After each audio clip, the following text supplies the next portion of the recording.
ফকৰা যোজনা 2 চ'তৰ বিহুলৈ ছমাহ থাকোঁতেই হাত মেলি নাচা। বহাগ মাহৰ আগৰ মাহটোৱেই হ'ল চ'ত মাহ। চ'ত মাহটো অহা মানেই মানুহৰ মনলৈ বিহুৰ আগমন হয়। বিহুৰ যা-যোগাৰ চ'তৰ মাহৰ পৰাই মানুহে আৰম্ভ কৰিবলৈ ধৰে। যেনেদৰে প্ৰকৃতিয়েও অৰ্থাৎ চৰাই-চিৰিকটি, গছ-লতা আদিয়েও বসন্তৰ আগমনত নিজৰ ৰূপ সলায়।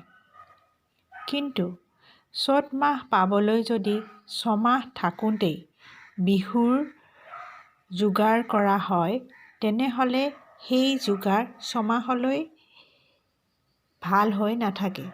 তেনেদৰে অসমীয়া মানুহৰ বহাগ বিহুৰ আৱেগভৰা বিহু নাচ যদি ছমাহৰ আগৰ পৰাই নাচি থকা হয়, বিহুলৈ সেই নাচৰ শোভা নষ্টহে হ'বগৈ। আকৌ কোনোৱে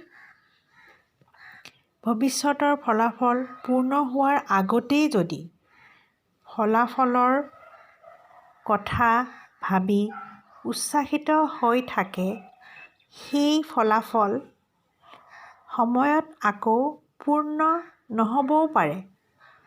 এই ফকৰা যোজনাফাঁকিত এই কথাখিনিকে বুজাইছে।